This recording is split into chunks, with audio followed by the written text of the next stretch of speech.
Semangat pagi! Saya ingin berbagi hal yang saya syukuri kepada Anda hari ini. Jadi, pada tanggal merah kemarin di hari Kamis, apakah yang Anda lakukan untuk mengisi waktu? Mungkin ada di antara kita yang sudah berencana untuk pergi ke tempat lain, ke tempat tertentu, bersama dengan keluarga. Nah, kalau kami, karena itu adalah tanggal merah, biasanya itu waktu bagi kami untuk agak bersantai di rumah. Jadi ketika pagi kami masih santai-santai di rumah, tapi saya ingin pergi keluar, ingin menikmati wisata yang ada di Batam yang belum pernah kami datangi. Jadi saya mencari informasi di internet, saya cari kata kunci wisata di Batam. Saya lihat-lihat kebanyakan sih pantai-pantai ya, pantai-pantai, tapi kebanyakan pantainya sudah kami datangi. Lalu muncullah informasi wisata Telaga Bidadari. Dari namanya menarik ya. Jadi ini adalah air terjun kecil yang tidak terlalu tinggi yang ada di dekat dam daerah Muka Kuning. Lalu saya tanya ke suami saya, tahu nggak tempat ini? Karena dia kan lahir di pulau ini. Tahu nggak tempat ini? Coba lihat fotonya. Jadi saya cari tahu informasi lebih jauh tentang Telaga Bidadari ini. Ini fotonya, oh saya pernah ke sana waktu kecil, masih usia-usia SD. Kami dulu punya rumah dekat daerah situ, kami biasanya ke situ, dulu masih hutan-hutan lebat, kata dia. Berarti tahu lah ya caranya kita ke sana, ya coba aja. Tapi sekarang karena belum pernah lagi ke sana, agak-agak lupa jalurnya. Jadi kami mulai pergi ke daerah tersebut, lalu suami saya mulai mengingat, oh ya kayaknya lewat sini, katanya begitu. Lalu masuklah kami di Gapura Selamat Datang ya. Gapura Selamat Datang sudah ada petugas ya warga setempat ya. Ini tidak terlalu resmi sih. Dari warga setempat yang biasa menyediakan jasa parkir. Jadi kami berikan biaya parkir di situ sesuai dengan tarif dari yang sudah ditetapkan. Dan kami pun mulai melalui jalan setapak. Menarik, ketika sampai di sana saya menyaksikan banyak sekali pohon-pohon yang asri dan juga di pinggir jalan setapak itu kami bisa menikmati pemandangan danau dam ya, untuk itulah sumber air kami sehari-hari. Sangat indah, saya bersyukur kepada Tuhan walaupun kami tinggal di perkotaan tapi masih bisa menyaksikan alam yang begitu indah. Saya bersyukur kepada Tuhan, saya bisa menghirup udara yang segar sekali dan melihat bagaimana Tuhan menciptakan alam ini luar biasa. Kami jalan terus sekalian ngukur jalan ya. Kami sekalian olahraga, mengolah otot. Dan senang sekali kami bisa berjalan ke tempat yang di usia kami sekarang. Itulah tempat yang pertama kami datangi. Walaupun suami saya waktu itu datang dan sekarang katanya suasananya sudah banyak berubah. Tadinya kami ingin mendapatkan suasana air terjun itu, tapi ternyata sayangnya ketika kami sampai di tujuan, air terjun itu agak surut karena mungkin lagi musimnya, jadi kurang pas waktu ketika kami datang. Lalu kami duduk di sana, kami santap makan siang yang sudah kami bawa. Setelah di sana kami berbincang-bincang sedikit sambil merasakan suasana hutan yang segar.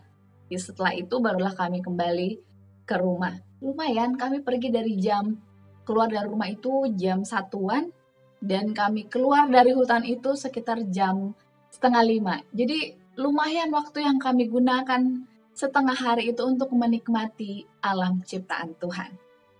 Ini hal yang saya syukuri. Bagaimana dengan Anda? Saya ingin agar Anda memiliki hal yang Anda syukuri meskipun itu hal yang kecil atas berkat-berkat Tuhan yang sudah kita rasakan. Baiklah, mari kita lanjutkan bacaan renungan pagi kita di tanggal 13 Maret hari ini dengan judul Melawan Penggodaan. Ayat intinya tertulis dalam Yakobus 4 ayat 7. Karena itu tunduklah kepada Allah dan lawanlah iblis, maka ia akan lari daripadamu.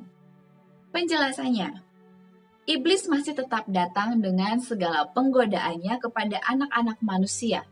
Ia menggunakan segala macam cara yang ada padanya untuk menyembunyikan dirinya dari pandangan, maka inilah sebabnya begitu banyak orang tidak mengetahui segala tipu dayanya.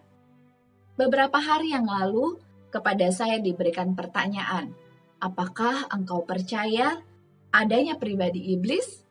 Saya percaya, jawab saya. Ah, ujar orang yang bertanya itu. Saya tidak percaya bahwa ada makhluk yang demikian. Segala pikiran kita yang jahat dan dorongan-dorongan hati kita lah iblis yang kita kenal. Tetapi saya bertanya, siapakah yang mengusulkan pemikiran-pemikiran itu? Dari manakah asalnya kalau bukan dari iblis? Sebagaimana pastinya kita mempunyai juru selamat pribadi, kita pun mempunyai seteru pribadi, kejam dan cerdik, yang selalu mengawasi langkah-langkah kita, dan bermufakat jahat hendak menyesatkan kita. Ia dapat bekerja paling berhasil dengan jalan menyamar. Di mana saja pikiran dipelihara bahwa ia tidak ada, di sanalah ia paling sibuk. Bila mana kita paling sedikit menyangka kehadirannya, ia pun sedang memperoleh keuntungan atas kita. Saya rasa gentar kalau saya melihat begitu banyak orang-orang muda yang menyerah kepada kuasanya, sedang mereka tidak mengetahuinya. Kalau kiranya mereka hanya melihat bahayanya, mereka akan lari kepada Kristus, perlindungan orang berdosa itu.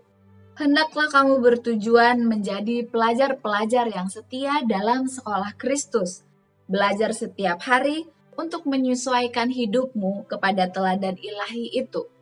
Tujukanlah wajahmu ke surga, dan desaklah kesasaran untuk pahala panggilanmu yang tinggi di dalam Kristus Yesus. Ikutilah perlombaan Kristen itu dengan sabar, dan atasi segala penggodaan yang akan datang kepadamu, sehebat apapun itu. Lawanlah iblis, maka ia akan lari daripadamu. Mendekatlah kepada Allah, dan kalau engkau berkeinginan hendak mengambil langkah pertama ke atas, engkau akan mendapati tangannya terentang untuk menolong engkau. Terserahlah kepadamu secara perseorangan, apakah engkau berjalan dalam terang matahari kebenaran, atau di dalam kegelapan kesalahan. Kebenaran Allah dapat menjadi suatu berkat kepadamu hanya kalau engkau membiarkan pengaruhnya menyucikan dan menghaluskan jiwamu. Aplikasinya hari ini, Allah ingin agar kita melawan penggodaan iblis. Caranya adalah kita harus terus berpegang pada janji-janji firman Tuhan. Tuhan telah memberikan janji bahwa kita sanggup untuk melawan penggodaan iblis hanyalah dengan bergantung kepada kuasa Tuhan saja. Kita tahu sebagaimana ketika Tuhan dicobai mulai dari padang gurun, ada 3 hal yang setan coba untuk menggoda kita. Yang pertama melalui selera, yang kedua melalui talenta-talenta atau kemampuan yang kita miliki agar kita meninggikan diri, dan yang ketiga adalah mengenai penyembahan. Kita bisa melihat dari cerita di Matius 4, bagaimana Tuhan dapat melawan godaan iblis hanya dengan menggunakan kuasa firman Tuhan. Mari kita pelajari lebih lanjut tentang bagaimana Tuhan melawan iblis ini agar dapat kita terapkan dalam kehidupan kita sehari-hari. Slogan kita, awali hari ini dengan renungan pagi. Terima kasih banyak kepada Anda sekalian yang sudah memiliki waktu-waktu khusus untuk berdoa kepada Tuhan. Jika Anda sudah merasakan kuasanya, mari kita ajak orang lain untuk juga memiliki waktu khusus dalam doa. Dan juga jika ada di antara Anda yang ingin untuk menyampaikan pokok-pokok doa untuk kita doakan bersama, Anda dapat menuliskannya di kolom komentar di bawah ini. Terima kasih banyak, esok hari kita akan lanjutkan bacaan renungan pagi kita. Sampai jumpa, salam sehat, Tuhan memberkati.